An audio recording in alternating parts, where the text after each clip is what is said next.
Clean-shaven, Captain Paul. This sucks. I've not been clean-shaven in 5 years. Reason why, doing firefighting classes. A requirement for my industry, or the maritime industry. You have to, renew every 5 years to make sure you know how to firefight and properly save lives. Now, it's going to be a short video, and there's going to be no editing because I've been really busy on the boat, but I got off the boat to do this training for the last couple days. Was in the pool and all thing. It was cool. If you guys want me to make a separate video about the training, maybe I'll do that on the channel. It's a hockey channel, but, screw it. But, there's something I kind of want to talk about. Connor Bedard. And, I do notice some people giving him a little bit of guff, a little bit of problems, saying that he's a bust, considering he's had, I think it's 60-plus points this season. He's not had the same point-per-game production that he had last year. And some are just saying that he's not the generational talent that he was kind of touted to be when he came out of juniors. And this is the thing. Chicago Blackhawks are not a good team, right? I don't think it's crazy to say that. Man, my chin's burning like this. Oh, this sucks. But it's not a good team. I think when it comes down to it, with Bedard, I think he's got phenomenal ability, but he's a little bit on the smaller side. And sometimes with those type of players, they need a few seasons to get a little bit more muscle on them, right? Get a little bit more strength in their system. But still, considering it's his second year and he has 60-plus points at the NHL level, I do not view that as a failure. Not everyone's going to hit the ground running and score 100 points right off the rip. That's just very difficult. And, considering that Bedard was on pace, I think, for what was it last year? 70-plus points, 80 if he played a full 82. I think there's a lot of encouraging signs that this kid has all the tools to be really successful. It's going to come down to him adding a little bit more strength and just getting more experience. So in no way, shape, or form do I really believe that Bedard is going to be a bust. Maybe he's not the guy that's going to score 140 points like McDavid that some people were claiming when he came out, which I just think is an unfair comparison. But I think this guy is going to be a multiple-time All-Star and one of the bright spots for a Chicago Blackhawks organization.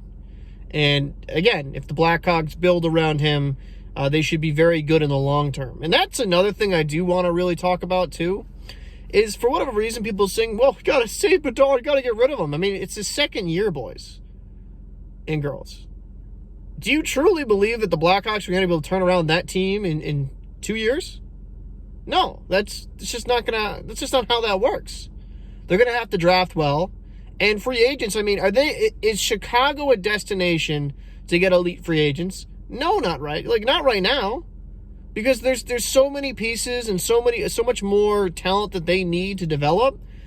The premier free agents aren't going to be looking at Chicago as a destination. They're going to want to go and win cups. Now, maybe there is that person that's like, you know what?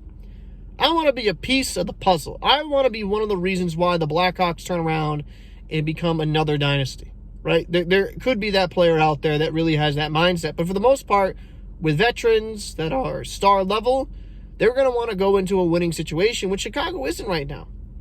So I don't think that the Blackhawks are really going to ruin Bedard as of right now. It's just going to take some time. You could say with Connor McDavid, when he was on an Oilers team that was struggling for years, right? And then they finally got over. Ooh, that's an airplane. Whee.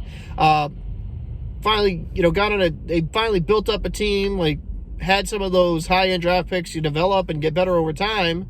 And then when McDavid joined them, it took him a little bit there to become a consistent playoff contender.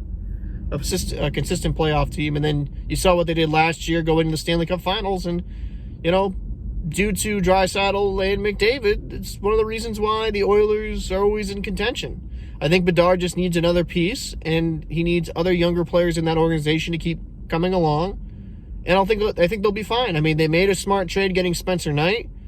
He's going to be the goaltender of the future, especially if they kind of, re-up him and go, in that direction. I like it. It's not all doom and gloom with the Blackhawks. I think Connor Bedard is definitely not a bust. He's still very successful considering it's only his second year in the NHL. And let's just say Bedard I kind of laugh at that, only turns out to be like a 70-plus point producer at the NHL level. Does he reach those great heights that a lot of people said? No, but he's still an all-star level quality player that a lot of teams would love to have. But I definitely envision Bedard having 100-point seasons in his future. I just think the talent is definitely there. I just think he's got to mature, get bigger, get stronger, and he'll be fine. But that's my little rant. That's my little diatribe. Let me know your thoughts down below in the comment section. Do you believe Connor Bedard is a bust? And, oh man, it's bleeding down here. And, sorry, I hate shaving. And do you believe that the Blackhawks will be able to do something similar like the Oilers have done in a few seasons, that in a few seasons Chicago will be back right in the thick of things in the Western Conference? Let me know your thoughts. I'm Captain Paul. See you in the next one. Oh, this hurts, man.